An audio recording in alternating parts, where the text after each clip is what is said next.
Welcome to the next installment of Law & Order, the video series where I look at and unpack stories from games. In this one, by popular demand, we'll be looking at the story of Martha is Dead from LKA and Wired Productions. This game came with its fair share of controversy with its graphic representations of self-harm, trauma and mental health, and the game was even edited and censored on the PlayStation Store due to its graphic content. Due to this, I won't be showing certain scenes from the game. Given that this game has a semi-open world with objectives you can complete at your own pace, there may be slight variations in my telling of the story compared to how your game played out. Lastly, this video will have spoilers not only for Martha is Dead, obviously, but also for LKA's previous title, The Town of Light. If you're wanting to play either of these games, then you have been warned. With all that being said, let's get into the video.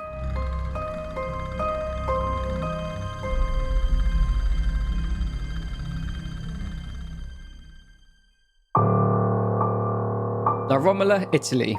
It's July 16th, 1944. It's 6 AM and a young lady called Giulia is down by the lake near her home. A keen photographer, Giulia is setting up her cameras to take photos of the lake, shrouded in mist. She is fine-tuning things until she sees something. A body in the water. Giulia abandons her camera and rushes to help the person in the water. She dives in and pulls the stricken person to shore. To Giulia's shock, it's her twin sister Martha. Giulia looks up and 3 fighter planes fly overhead. You see, it's World War II and Germany has invaded Italy. Giulia takes her sister's necklace with her name on it and puts it on herself. Giulia and Martha's parents come running, and it seems that because Giulia is wearing Martha's necklace, her parents think it's Giulia that has died. Giulia doesn't speak up as Martha was the favourite child. In Giulia's words, her mother detested her and was now cuddling her.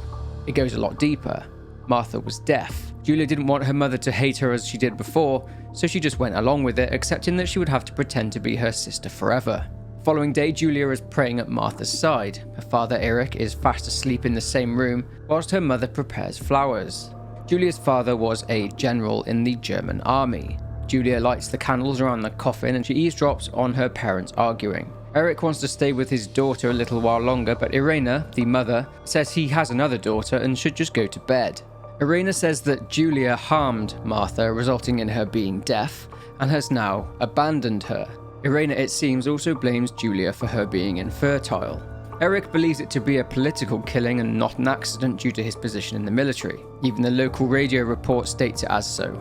Therefore, he blames himself for Giulia's death. We have heard some tragic news from the area of La Romola. The young daughter of German Army General Erich K. was murdered near her home. What possible reason could there have been behind such a cowardly act? This is what the Carabinieri, who immediately intervened, hoped to find out. Giulia then began to suffer from the guilt of her secret, and it caused her to have nightmares. Very graphic nightmares, one of which involves Giulia removing Martha's face as a representation of her stealing her identity.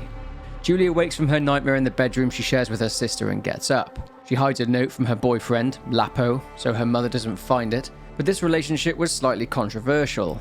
You see, due to the invasion of Italy by Germany, there are rebel fighters resisting against the German army. Lapo was a member of the resistance.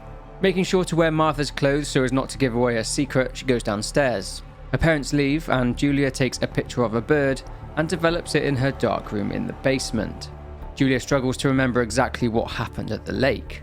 She even had suspicions that she had hurt her sister after blacking out, so she decides to go to the lake to retrieve the rolls of film from the camera she had set up. Waiting for cover of night, Giulia tests out a new camera flash by taking an image of her sister, and she leaves and walks through the woods to retrieve the film rolls.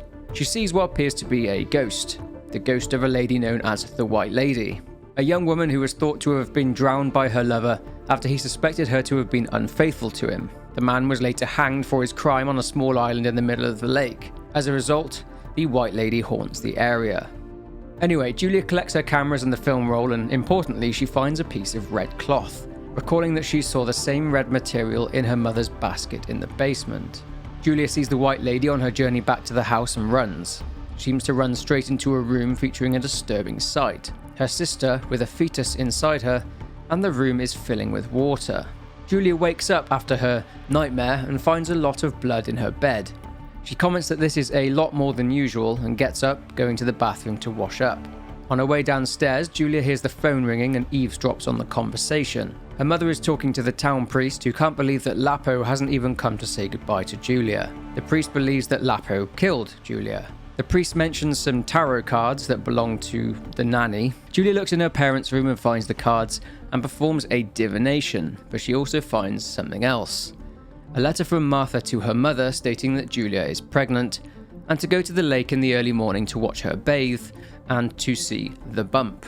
Julia remarks that she isn't pregnant at all and is very confused. Julia also finds a note from their nanny stating that she left a key for a room in which Julia used to stay, but the room is now locked. Curious about her sighting of the White Lady, Julia takes a walk through the woods into the lake, but on the way she comes across some resistance fighters running from some German soldiers. She walks towards the commotion but hears an explosion. She investigates but is shocked to have found Lapo to have stepped on a landmine and he's dead. He wrote Julia a letter, but before she can finish it, she is shot by the soldiers. They realise who she is, General Eric's daughter, and they flee. Julia then passes out and dreams vividly once again. She dreams of a meeting with Death. He states that her and Martha are two sisters who were destined to die, but states that his work is done and that he will give fate back its blindfold. Julia then wakes up and has survived the gunshot, but only just. She gets up and hears the doctors telling Eric that the bullet passed right by her heart and missed her vital organs. It's now the day of the funeral, and Julia retrieves her bag to read the letter from Lapo. He states that he knew all along that Martha died and not Julia, because he's always been able to tell them apart. He gives Julia a number, 6934. She goes downstairs and it seems that Julia being shot has been declared an attempted murder, a political one, and they blame the local resistance. Julia uses the phone to call the nanny. She reveals her secret. She explains her desire to make contact with the White Lady so she can investigate Martha's death, and the nanny gives her instructions on how to do so. She calls the number that Lapo gave her and she receives a message instructing her to cut the phone line, which itself connects to a secret base used by the German army, and that she should let the resistance know if she sees any German vehicles nearby. Now, this is completely optional to help the resistance, but I'll explain what happens anyway. She cuts the cable and finds a nearby telegraph machine, sending a message to the resistance with the instruction that vehicles are nearby. The resistance reply stating that they need a defensive line map in Eric's office, so Julia takes a picture of it and leaves it in a designated area. They then tell Julia to locate a weapons cache and to place a flag on a telegraph pole to signal that she has accomplished their task. She finds a secret base, an underground bunker hidden on the shores of the lake, along with the weapons cache, and she takes a flag and places it on the telegraph pole. Julia then goes to say a final goodbye to her sister. After this, Julia spots a raven and follows it to a stream and finds the same red cloth that she found by the lake. She suspects her mother to have killed Martha. Consumed by these thoughts, Julia missed the funeral. Julia suspects that her mother went to the lake, as directed by Martha's note to her, which is why her mother thought that Julia was dead and that she was in fact Martha. Later that evening, Julia started to play the piano, not thinking about the consequences of what she was doing. Her mother hears her playing. What's going on here? Julia? Is that you? No, it's not possible. Martha's never played. She's deaf, yet no. The secret was out. What's more, Julia's mother believes that she killed Martha so she could have all the attention and tells her that she's a lunatic and that she's going to have her locked up. Her mother starts hitting her, bringing back painful memories. The next day, Julia decided to go and communicate with the White Lady. She walked through the woods and took a boat ride to the little island in the middle of the lake where the White Lady's lover was alleged to have been executed. Julia finds a dress in the tree. Her own dress, which she took off when she dove into the water to drag the body to shore. It contains another film roll she'd forgotten about. After collecting various items to connect Julia's world to the White Lady's world, she performs a ritual of sorts. The White Lady appears to Julia and drags her under the water. Julia then travels to another world, it seems, and obtains a key. This key is a key to a trinket box belonging to Martha. Now bizarrely, Julia wakes up in the bath, gets dressed and opens Martha's trinket box. Inside is a letter to Julia. Martha comes clean and states that she was never even deaf. They also found a scientific explanation for the deafness: excessive pressure exerted by the other twin during pregnancy.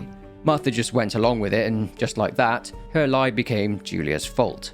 The letter informs Julia that Martha has more secrets, but that a letter to tell her these secrets is way too cold, so Martha had left her a recording in the dark room. Hi, Julia. I know that this will seem absurd, but this is me and this is my voice. We are equals in this sense, too. Well, gets obvious, really. I've basically always spoken, and you were my voice. I'm going to meet my fate, so I don't want there to be any more secrets between us. I'm pregnant, Julia. I'm pregnant with Lapo's baby. We had sex, and I never had the courage to tell you. I was so afraid of hurting you. I'm so ashamed. And now, how can I ever bring this child into the world? The baby is starting to show. Could you tell? That's why I'm no longer getting undressed in front of you. But for how much longer can I hide it? Yesterday, you asked me to go to the lake together early in the morning. You, the sleepyhead.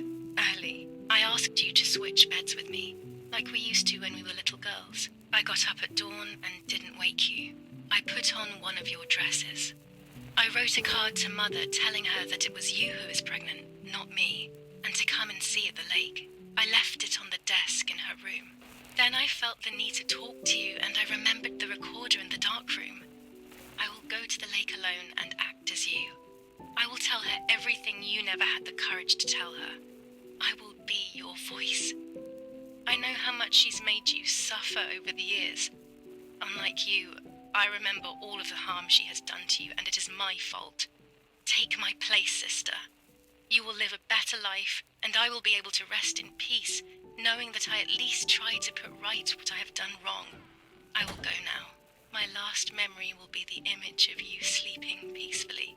So, shock horror. Martha was actually the one who was pregnant, and it was Lapo's baby. Then, obviously, Julia goes to the lake to take photos and sees her sister in the water, leading us to the start of the game. Julia believes that her mother had killed Martha after reading the letter from her and seeing the pregnancy. She believed that Martha was Julia. Julia takes one of her father's guns and remembers that the film roll from the morning of Martha's death still needs developing to ascertain whether her mother was guilty or not. Julia goes downstairs and finds a letter delivered in the postbox from an asylum called Volterra. It seems Julia's mother followed through with her threat to have her committed to an asylum, and her request was accepted.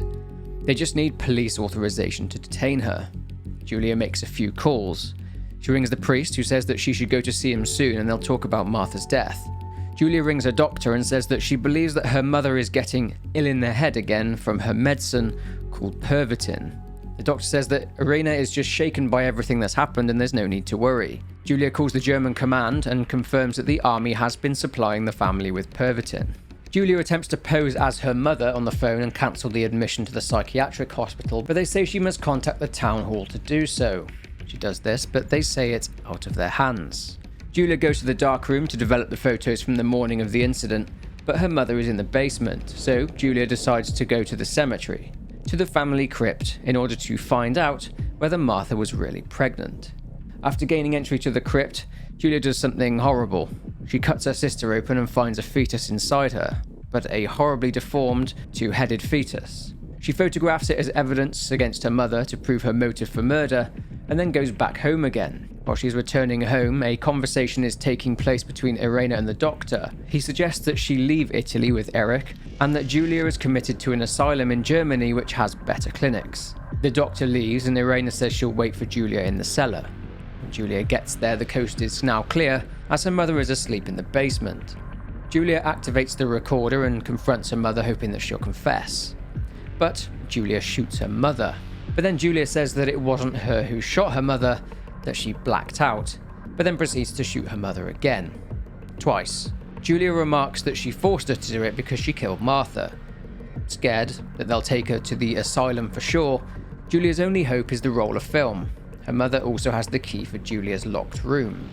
But at that very moment, planes bomb the small chapel, including the town in the distance. Julia goes and unlocks the old room and finds a puppet stage. She enacts what happened during her blackouts when she had shot her mother. It appears that she had chopped her up and then put her remains under the bridge.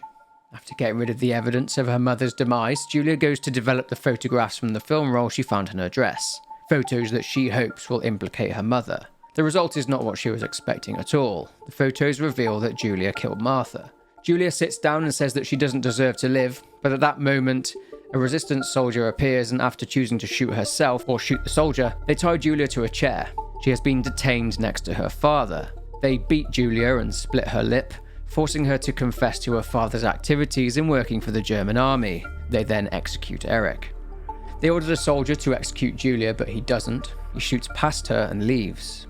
He decided to let her live. Julia decides to listen back to the recording of what happened when she confronted her mother.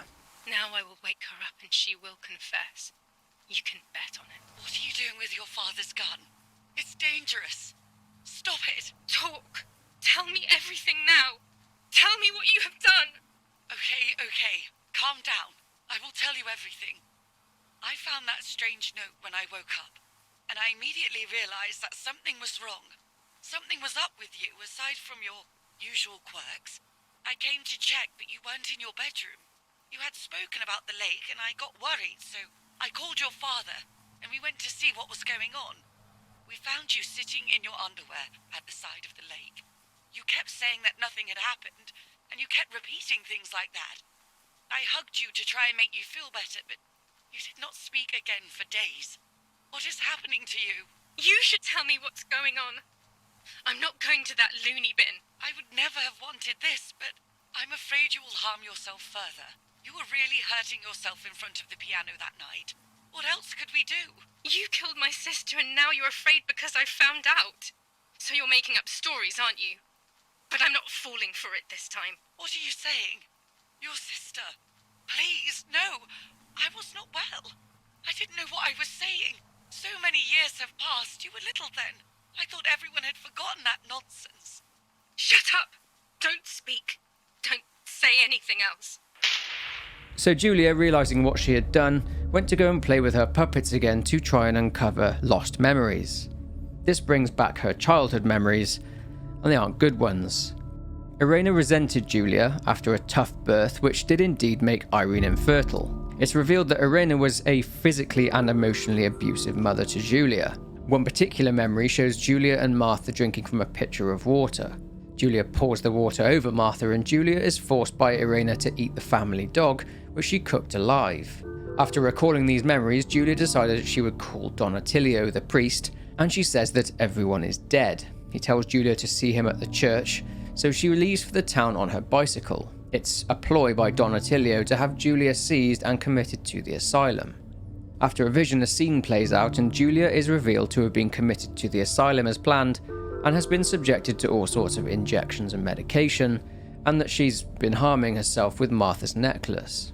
And the game then ends. So a rather confusing plot in this one, but I will do my best to unpack what happened so you have a better idea of exactly what was going on with Julia and Martha. It's clear from the game that Julia was a very troubled person. There are many theories floating around as to the possible ending to this game and what it means. Did Julia kill Martha? Was the whole thing a dream? Well, the most plausible theory is this. Julia wasn't real. At least not physically, anyway. This section may get a bit confusing as we're talking about two altars here. The beginning scene and the end scene of our protagonist speaking shows us that the entire game was a retelling of a story, but the story was how the altar of Julia remembered it, and not necessarily how things really played out. Let's unpack this by again looking at the puppet scenes towards the end of the game. We see that Irena and Eric are expecting their first child. Irena is going into labour, but there's been a problem. The birth was complicated, and despite giving birth to a healthy baby girl, Irena has been left infertile and unable to conceive again. The child's name? Martha. You'll notice in this scene that there is one baby, not two, and that the baby is indeed called Martha. During these puppet scenes, Julia says that her mother was not aware that she was having twins. Remember to keep in mind that these puppet scenes are just purely representations of Martha or Julia's own memories. Another scene with a young Martha shows her mother painting in the room. Over the years, Irena had been suffering from depression. Now, although it wasn't patented until 1939, Irena was given a drug called Pervitin. Pervitin was a drug which was essentially methamphetamine in pill form. It was even dubbed the miracle pill due to its effectiveness. It was given to people suffering from seasickness, anxiety, depression, and, for Irena's case, pain from childbirth. Pervitin would eventually become prescription only in 1939, and in the early 1940s it was restricted further. It only became accessible by the German army, which is why, despite it being heavily regulated, there were Pervitin pills in the house due to the position of Eric. The Third Reich would take the pills as they showed that they caused soldiers to tire slower, and soldiers could march for a lot longer and the drug would keep them awake. But anyway, back to the 1920s. The Pervitin came with side effects such as addiction, hallucination, and psychotic phases. Irena began to show signs of deterioration. As we can see, Irena hits breaking point and loses it, hitting Martha with a cane. Now this is crucial. This representation right here is the birth of Julia in Martha's mind. The persona of Martha is shattered, and the alter of Julia is created. Julia was created by Martha to take the abuse, allowing Martha to disconnect herself from it.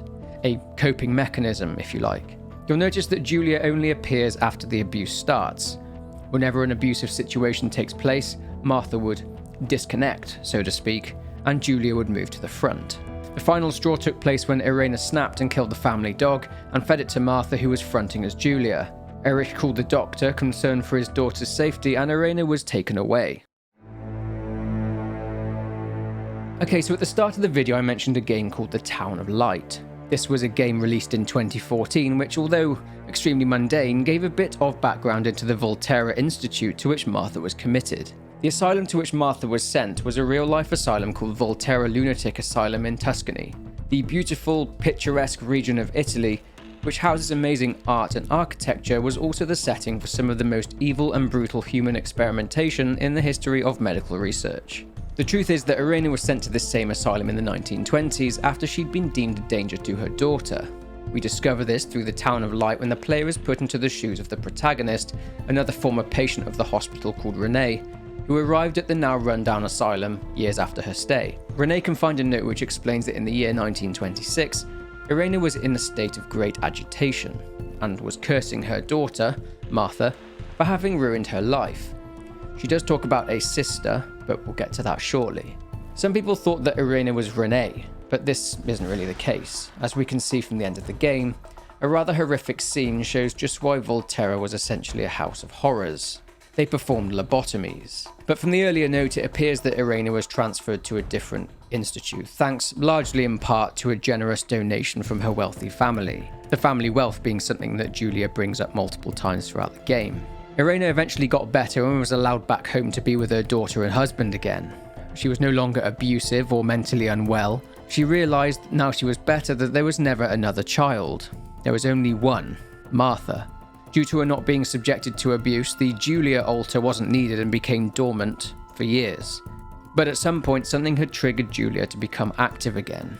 Maybe it was the trauma of war. It's possible that Martha was taking Pervitin, as we can find the pills in her lockbox. So this is the point which confuses people slightly, as this was an interpretation of events, what was real and what was not. Well, this is purely open to your own interpretation. That's why there's so many theories floating around. We've already established, although this may be different to your own opinion, that Martha is real. Julia was not. Julia was an alter created by Martha to cope with the abuse at the hands of her mother. Martha had developed DID, or dissociative identity disorder. Her mother was real, as was her father, Eric. Whether Eric was actually a general in the army is another point of contention, but I do believe that he was.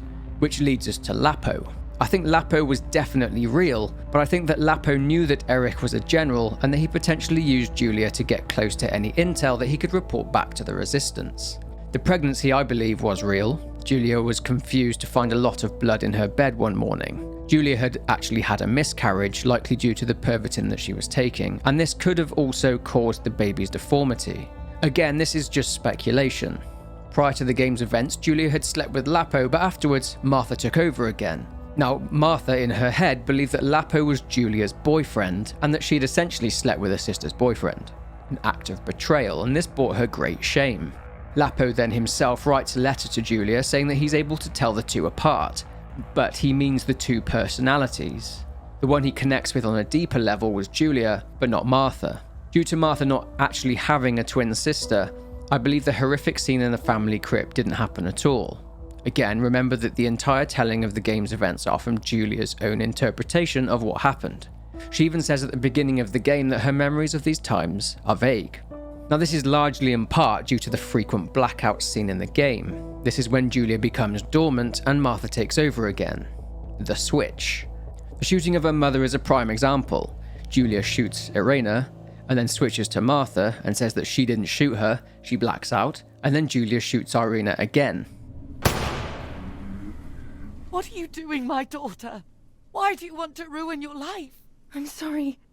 It wasn't me who just shot Mummy. It wasn't me.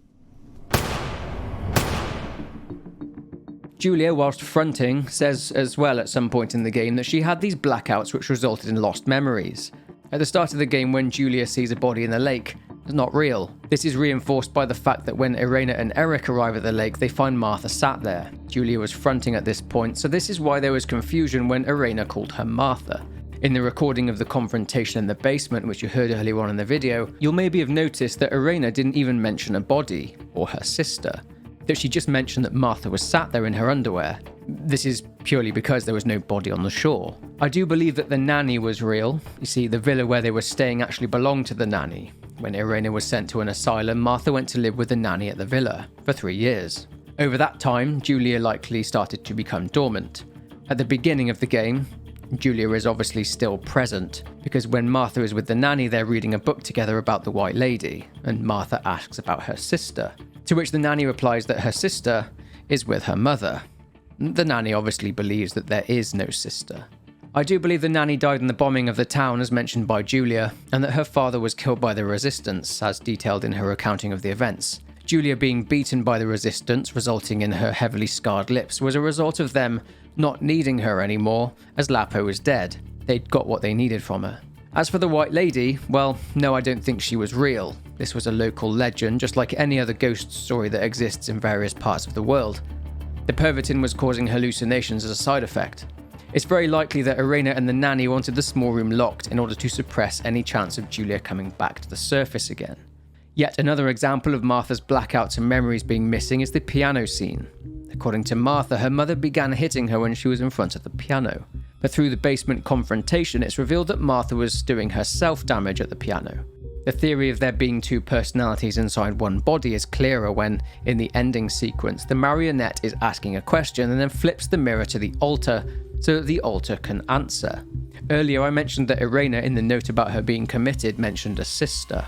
In the recording of the confrontation it says this. What else could we do? You killed my sister and now you're afraid because I found out. But I'm not falling for it this time. What are you saying? Your sister? Please, no. I was not well. I didn't know what I was saying. So many years have passed. You were little then. I thought everyone had forgotten that nonsense. Due to her being messed up from the pervitin, it's possible that Irena imagined Martha having had a sister too. This is because of Martha's propensity to switch between altars. But the next thing I want to cover is the bedroom. Many people get confused and ask, but if there's only one child, why are there two beds in a shared bedroom and a funeral? Well, we've already established that these events are how Martha remembers them. I believe that this was part of the setting that Martha and Julia had fabricated in order to integrate their altars into a believable world. In reality, I believe that there was only really one bed, a wardrobe, and a lockbox, and they were Martha's. Some people believe that the parents set it up that way, but for parents who are going to lengths to ensure that Julia doesn't make another appearance, this is not the correct way to go about it. And lastly, the funeral. The funeral didn't happen. Julia states that she actually missed the funeral. She didn't go to the funeral because there wasn't a funeral taking place because, well, her sister didn't exist. But that is it for this video. A lot of you had been asking for this one in the comments, so I hope you enjoyed it. If you did, remember to leave a like on it and comment your theories down below. Subscribe too if you're not already, so you don't miss out on new uploads. But for now, take care and I will see you in the next one.